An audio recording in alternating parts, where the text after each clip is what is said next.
Hey everybody, this is 3 Trip D. I'm Dallas, and we're back from Wright. Phoenix Wright is turning, yeah! Alright, let the witness, Miss April May, take the stand. Exactly what part of her is innocent?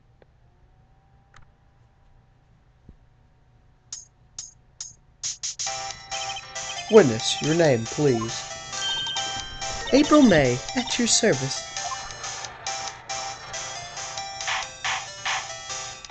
Order! An introduction should not require any reaction from the crowd. The witness will refrain from wanton waking. Oh, yes, Your Honor. This is not good. She's already captured the heart of every man in the court. Yes, she has, Phoenix. Yes, she has. Tell us, where were you on the night of September 5th when the murder occurred? Gee, I was like in my hotel room. Tee. I checked in right after lunch. Oh my gosh, keep pressing the wrong button. And this hotel is directly across from the Fayette County Law offices. That's right, big boy. Please testify to the court what you saw.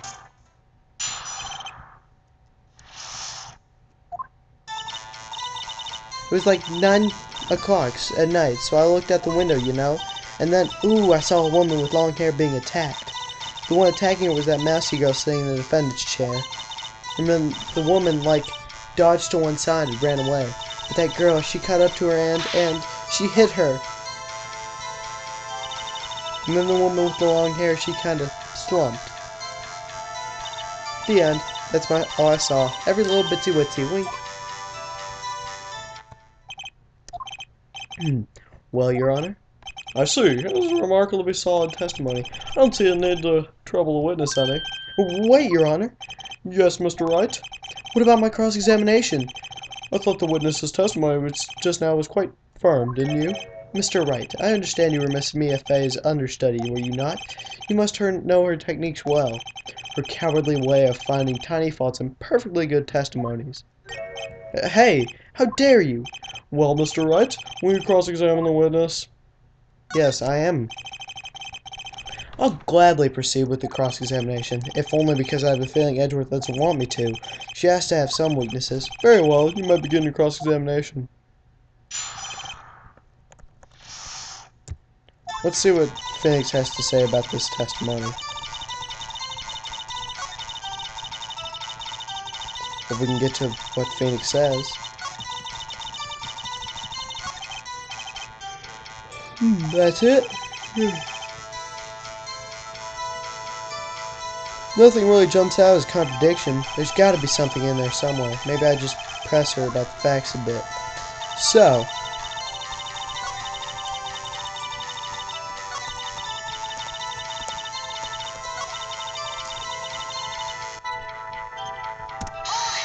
let's press her on this.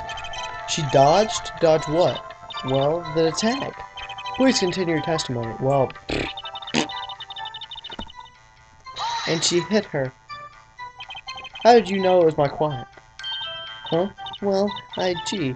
First of all, she had a girl's physique, and secondly, she was small. Who else could do it but be her? She has a point.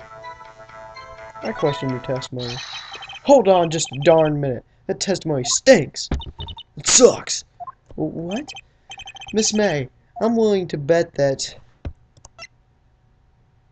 you're lying. Are you telling the truth? Did you really see the defendant?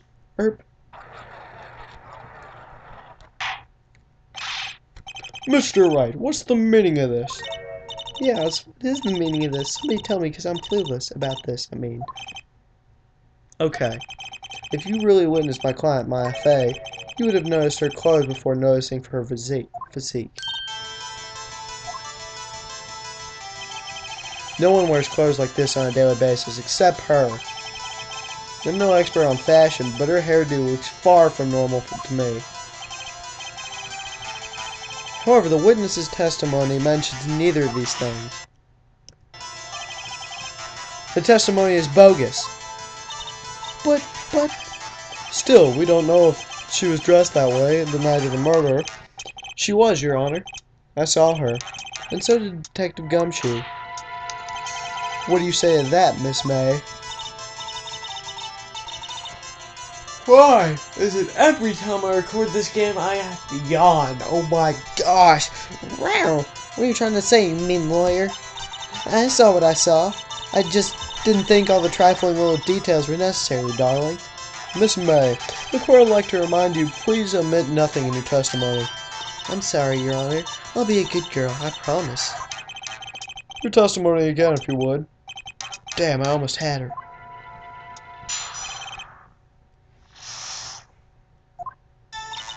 I did see everything, I did. The victim, the woman, dodged the first attack and ran off to the right. Then the girl in the hippie clothes ran after her. And she hit her with that weapon. I saw it, I did. That clock, that kind of statue-y clock, the thinker, I think? Well, does the accuracy of my report not startle you? I see. I only wish you had been so detailed from the beginning. Please begin the cross-examination. Well, I guess we better press from this.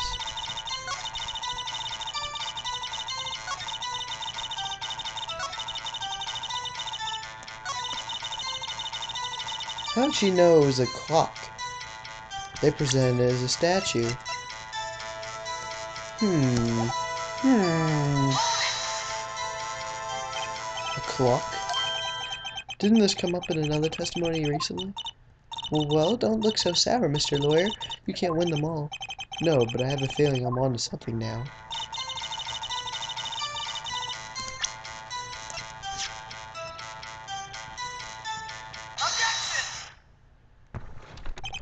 Miss May, what you said just now was quite revealing.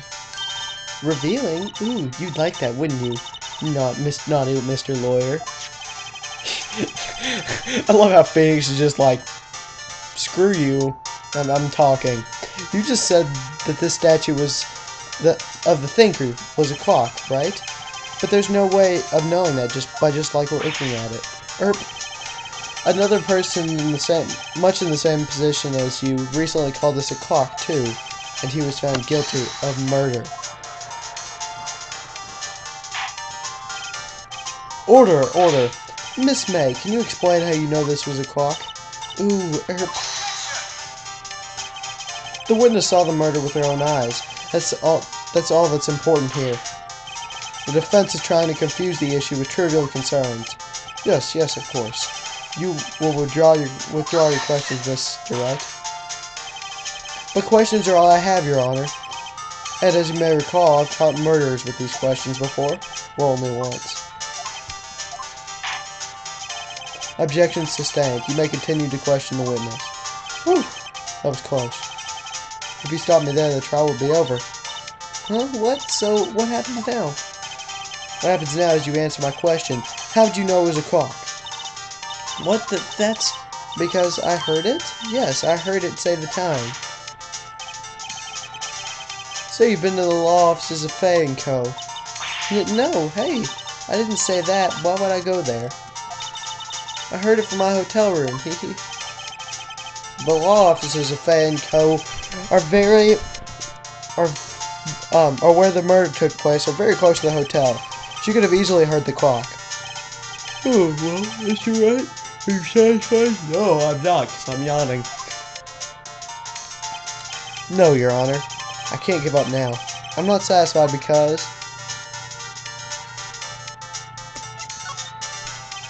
Your Honor, members of the court, it is inconceivable that the clock in question rang.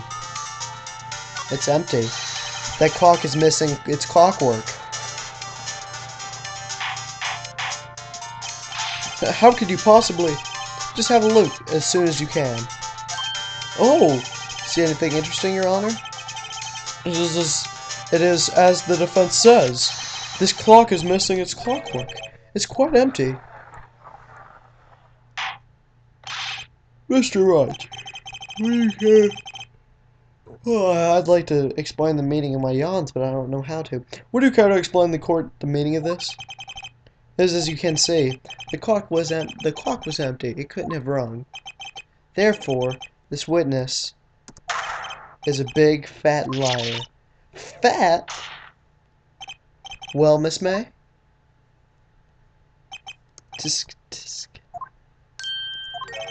Quite a show you put on for us, Mr. Wright. He knew the clock was empty. Somehow, he knew. I'm afraid you've forgotten one thing, however. Indeed, the clock is empty. As you say, it can't ring. However, we must ask, when was the clockwork removed? If it was after the witness heard the clock, then there is no contradiction. That's true. There's a possibility. The clock might have been emptied after she heard it. And that is exactly what happened, Your Honor. Well, Mr. Wright, can you prove when the clockwork was removed? Oh, impossible, of course. I have proof. What? Wasn't it you who told me proof is everything? Well, I was listening. And now I'll show you the proof you like so much. The evidence that proves when the clockwork was removed was my cell phone. Take a look at this. Get a load of this. That's a very cute cell phone. Ooh, you have a girly phone. Wait, this isn't my phone. Listen, this is the defendant's cell phone, and it contains a recording. A recording of a conversation she had with the victim on the day of the murder. Order. The defendant's cell phone? This wasn't brought to my attention. Perhaps Detective Gumshoe overlooked it? Grumble. Good detective better remember he's up for evaluation soon. My heart goes out to you, Edgeworth. Not. Let's hear the conversation. So you just want me to hold on to the thinker for you then? If you could. I should probably tell you the clock isn't talking right now. Huh? It's not working? That's lame. I had to take the clock word out, sorry. September 5th, 9:27 a.m. And if you look at the court record,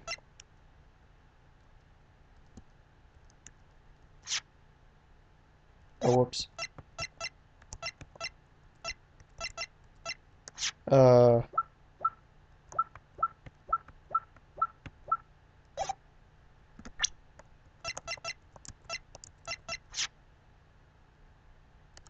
Never mind.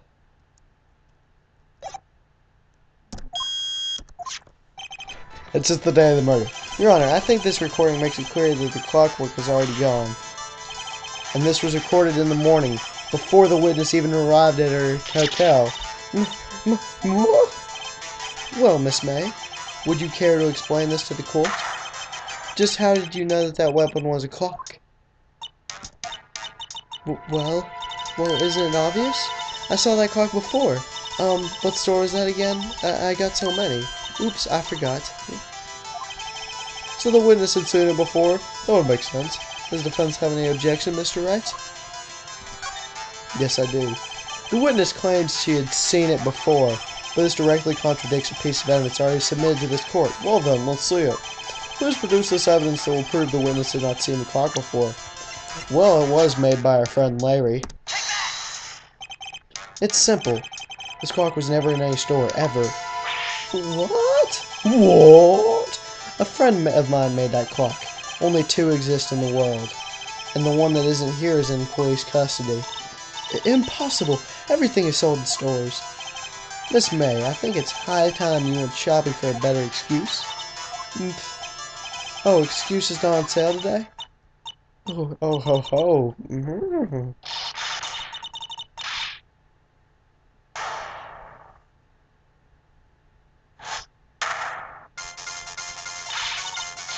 What's it to you, porcupine head?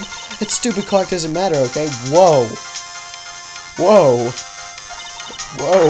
She did, and she should die for it. Die. Whoa. Why is everybody so mean in this game? Gosh. Calm down. Whoa, let's not get ahead of ourselves. This is a court of law, and the witness will remain calm.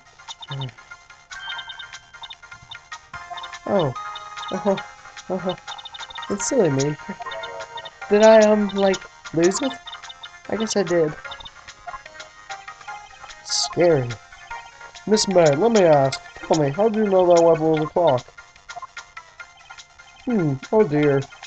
Does the defense have an opinion on this behavior? Okay, this is it. Yes, Your Honor. Allow me to explain how I see the truth of the matter. Miss April May, you knew the weapon was the clock because you had heard about it. The witness never held the clock in her hand. However, she heard that it was a clock. She heard? That is correct, Your Honor.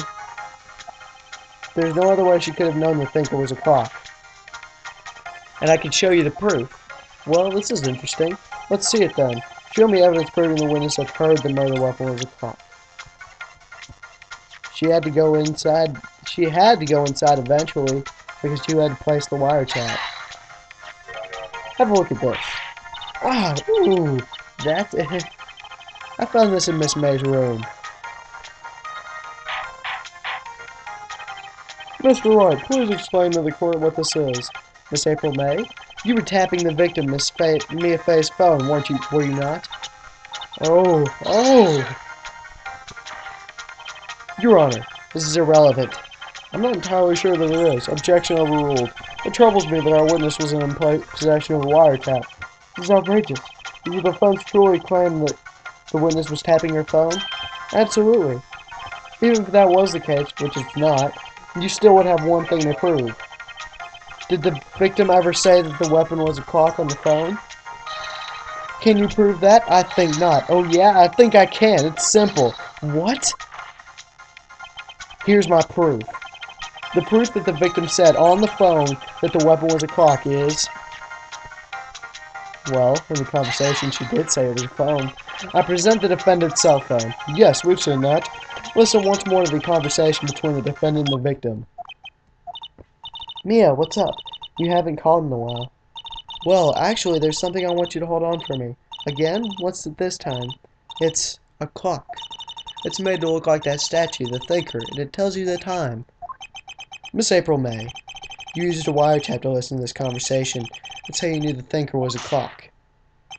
Am I wrong? Your Honor, this is ridiculous.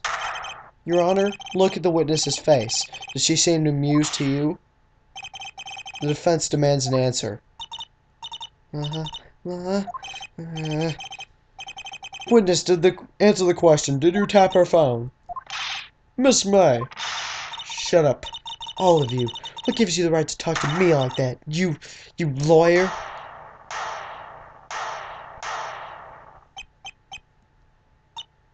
It's not fair. All of you ganging up on me like that. Oh, so I'm the bad girl, is it? Is it that?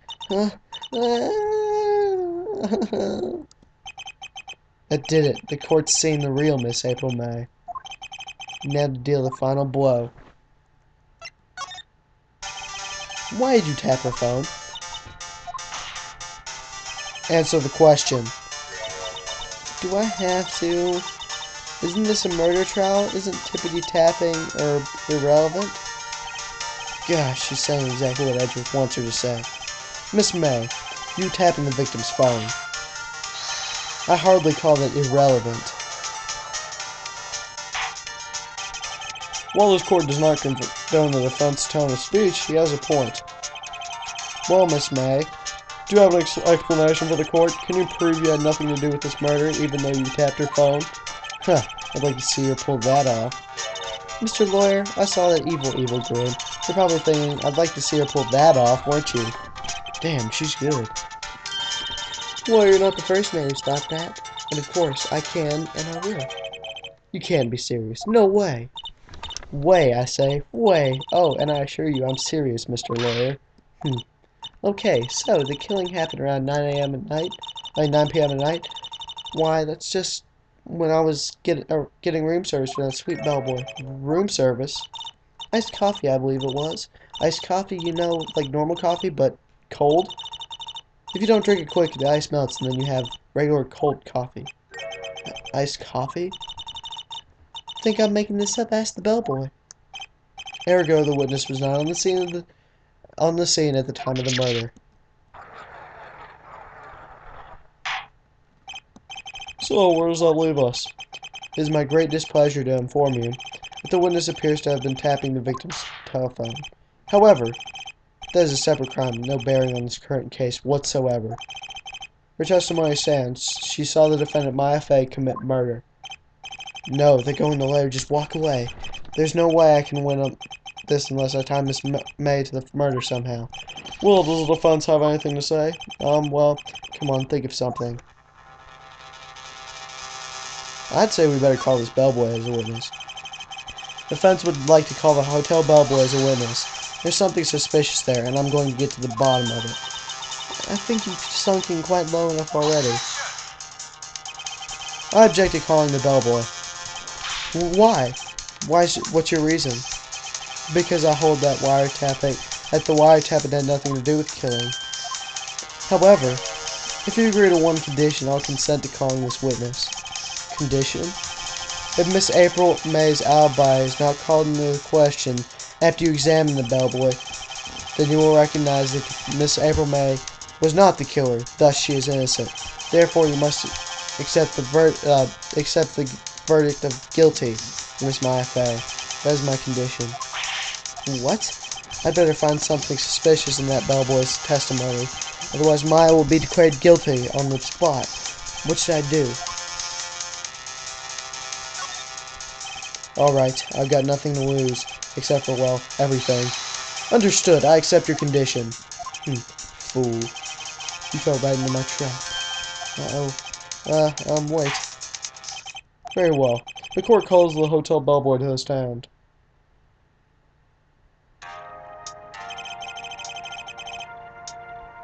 Alright, so, in the next episode, we'll hear the hotel bellboy's testimony. See you guys then.